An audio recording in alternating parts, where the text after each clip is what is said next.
Hello YouTubers, this is 777 Die Hard Forever coming at you with another brand new model. I purchased this model on December 12, 2015 from Troy's Toys based out of Overland Park, Kansas. You're viewing a Gemini Jets United B767-300ER in a 1/200 scale model, and that's in the Post-Merger Livery, that is, folks. Alright, let me give you some facts about United, okay?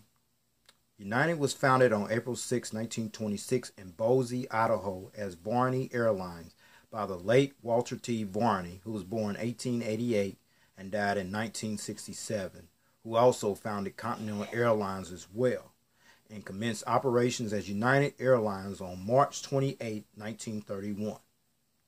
United's corporate headquarters is located in the Willis Tower, formerly known as the Sears Tower, which is located at 233 South Wacker Drive in Chicago, Illinois.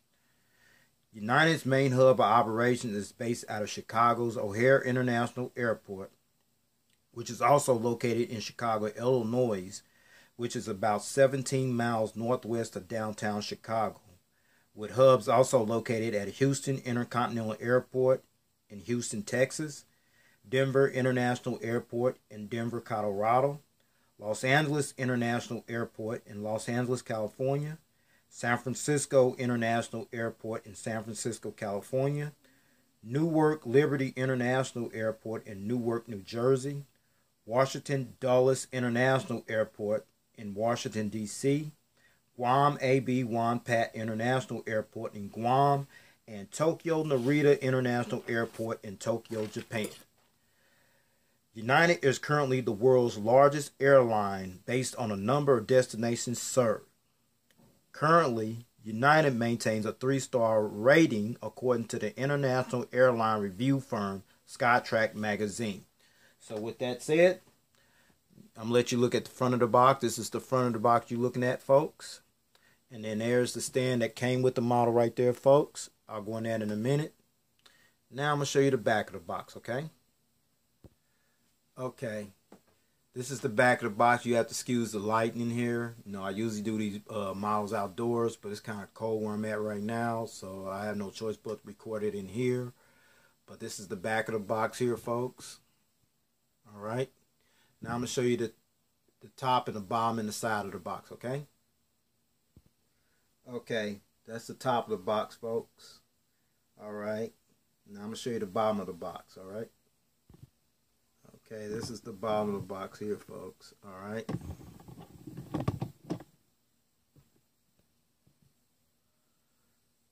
All right, that's the bottom of the box. Okay, let's just get this focus. Oh, come on.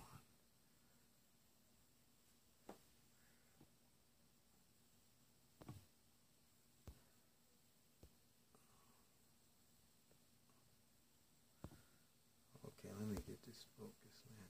Okay, that's the, all right, I finally got it focused. All right, let me show you the side of the box. Okay, this is the side of the box. Okay, you gotta forgive about the glaring, folks. All right. Okay.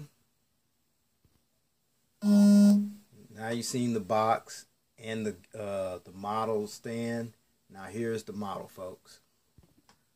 Okay, there's the model, folks. All right, the merger library, as you're looking at right there. Okay, let me tell you how that came about. Of course, if you don't know by now, on May 2nd, 2010, United and Continental Airlines merged as one entity, and as a result of the merger, United was allowed to keep its name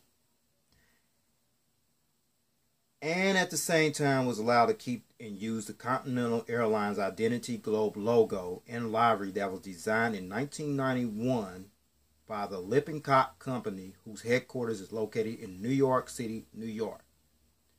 This aircraft you see here, registration number N674UA, a Boeing 767-300ER, as you're looking at right here, folks, was finally painted in the new United Continental Merger livery in January 2012. So with that said, I'm getting ready to get on down to the nitty-gritty. Let's get down to the nitty-gritty, all right? Okay, folks, I'm going to start at the front of the aircraft right here. There's the cockpit windows right there. And there's the Star Alliance logo. Okay, United joined the Star Alliance as one of the founding members on May 14, 1997, which consists of 27 other airline members from 5 continents, okay? All right, and then you get right here.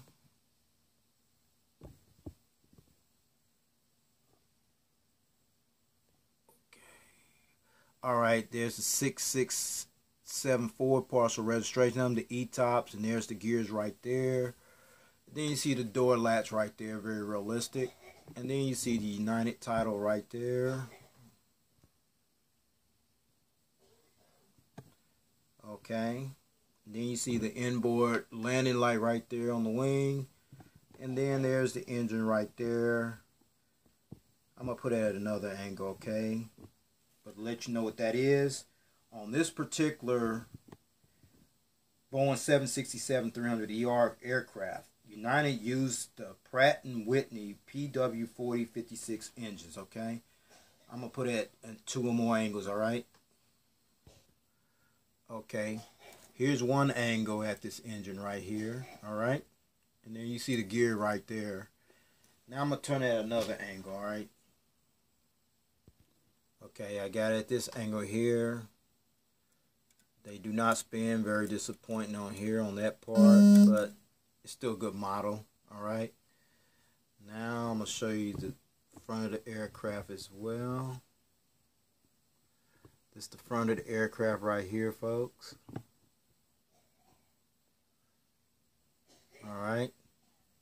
Now I'm going to show you the other side of the aircraft. Here, the engine on this side as well. It don't turn at all, so all right. I'm going to bring this down here a little bit. Look real closely, folks. There's the gear lights right there. A little pearl of the gear lights right there. Very impressive. All right. Very impressive there. Okay. Now, show you another part of the aircraft. Okay. Now you're looking at the blended winglets with the red navigation light right there. That blended winglet is actually 11 feet high. That's about twice as tall as the actual winglets on the 747-400, which is 6 feet tall, all right? The blended winglets, let me tell you about that, okay, how that came about. United ordered these blended winglets for its Boeing 767-300ERs on June 20th, 2011 from Aviation Partners Boeing, a subsidiary of Boeing. And so far, these blended winglets are installed on 14 of United's Boeing 767-300ER aircraft, enabling the range of the aircraft by as much as 320 additional nautical miles, in addition to the aircraft's maximum flying range of 7,274 nautical miles. The purpose of these blended winglets is to improve fuel efficiency and at the same time reduce fuel consumption. All right. Now you see the little two colors, the gold and the blue there, pretty impressive. Now I'm going to show you the back of the plane. All right. Now we're at the back of the plane. That right there, that's the American flag, one of the national carriers for the United States of America. And this registration number N674UA. All right. Registration number N674UA. The first test flight on this aircraft took place on January 26, 2000 and was delivered to United Airlines on April 5, 2000. This aircraft was also the first aircraft to receive the blended winglets you see right there for United's fleet of Boeing 767-300ERs, with the first pair of blended winglets were fitted in March of 2012 and was introduced on June 11, 2012 into international service as Flight UA908 from Chicago to Amsterdam. All right.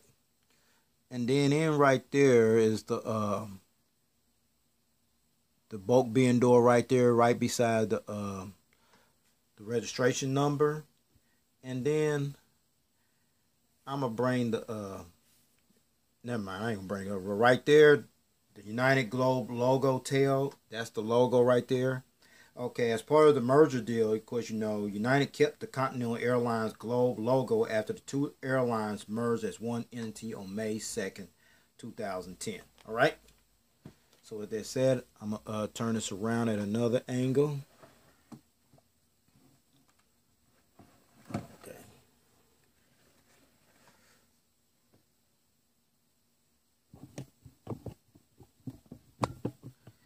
Okay, you see it at the rear angle right here. No hole back there, but I'll bring it up closer, alright? No hole back there, but that's all good though. That's the back of the plane. So I'm going to put it at another angle, alright? Okay, now I'm on this side of the aircraft here. There's the Star Alliance logo there. Little door hatch there. The United title there. And then about right in here, that's the front cargo container door, the inboard landing light, the Pratt & Whitney PW4056 engine there. And then there's the gears right there. And then there's the winglet on this side with the green navigation night light. Okay. Now I'm going to bring it over this way a little bit. And then you see right there, that's the rear cargo container door right there, the registration number, the American US flag right there. And then there's United Globe logo there on this tail as well. Alright. Okay.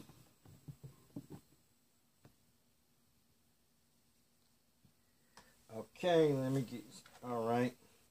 United currently operates 51 Boeing 767s in 2 variants. 35 of those are the Boeing 767-300ERs. One of these you're looking at right here, variant. And the remaining 16 are the Boeing 767-400ER variant, which is a stretch version of the Boeing 767-300ER, which were acquired as part of the United Continental merger deal. Okay? So, with that said, I'm getting ready to show you the top of the aircraft. Then I'm going to the bottom of it. Then I'll give you the configuration breakdown and the destination where to use this aircraft, and I'll wrap it up. Alright? Okay, the bird's eye angle here. You see the cockpit windows, the windshield wipers right there. And then you see the anti-collision beacon light right there. Then you see antenna there. Then you see the pair of ADF antennas right there. Another antenna there, and then there's the SATCOM Wi-Fi box right there. Another antenna there.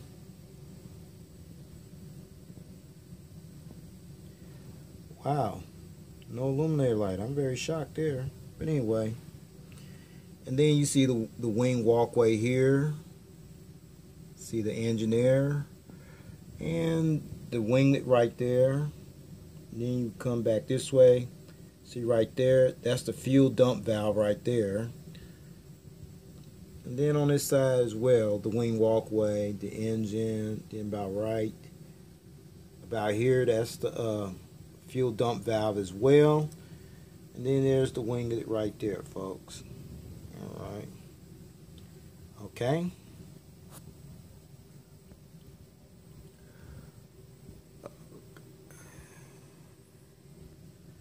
Okay, this is the belly of the aircraft right here. The gears right there.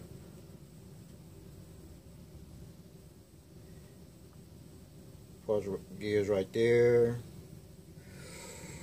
There's the beacon light underneath there. The hole where the stand goes in at. The gears, they tilt. Alright. Same over here. Okay. The Gemini logo right there, another antenna there, and then the APU housing right there, folks. Engine here.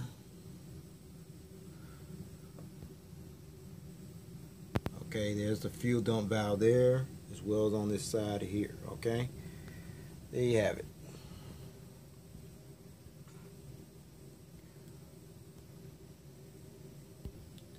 Now you saw the bird's eye view, top of the aircraft and the bottom of the aircraft. Now I'm going to put it on the stand, okay? And this is the stand that came with the model. Alright? So here we go.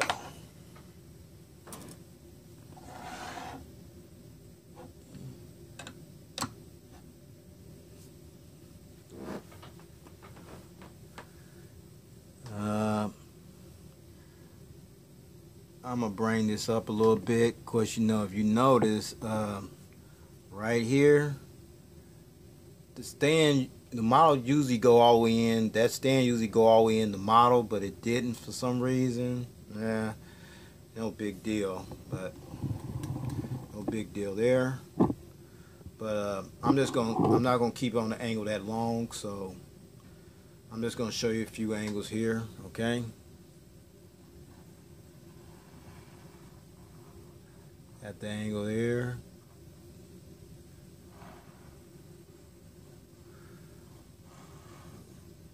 At that angle there.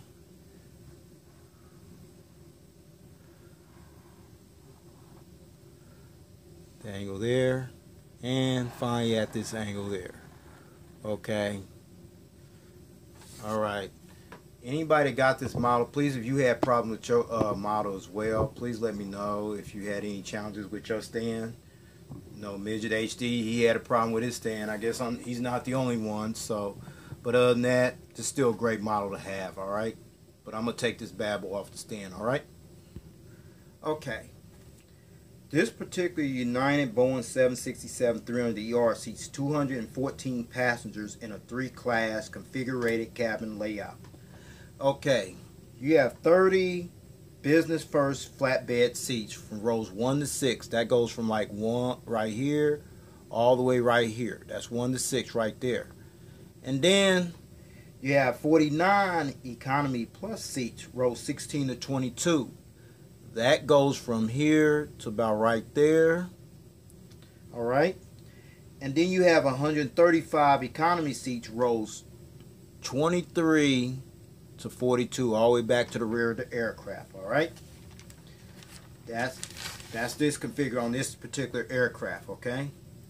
Now, United currently employs their Boeing 767-300ERs mostly on international routes and certain domestic routes from Chicago O'Hare to San Francisco, Amsterdam, London Heathrow, Paris Charles de Gaulle, Dusseldorf, Germany, Dublin, Ireland, Brussels, Belgium, Newark, Munich, Germany, Houston Bush Intercontinental, from Newark to Athens, Greece, Barcelona, Spain, Madrid, Spain, sorry about that, Berlin to Gale, Germany, Geneva, Switzerland, Lisbon, Portugal, London Heathrow, Brussels, Belgium, Hamburg, Germany, Zurich, Switzerland, Houston Bush Intercontinental, Chicago O'Hare, Istanbul, Turkey, and Munich, Germany. And from Bush Intercontinental to London Heathrow, Lima, Peru, Santiago, Chile, Newark, San Francisco, Chicago O'Hare, Buenos Aires, Frankfurt, Germany. From Washington Dulles to Paris Charles de Gaulle, Zurich, Switzerland, Amsterdam, and Sao Paulo, Brazil.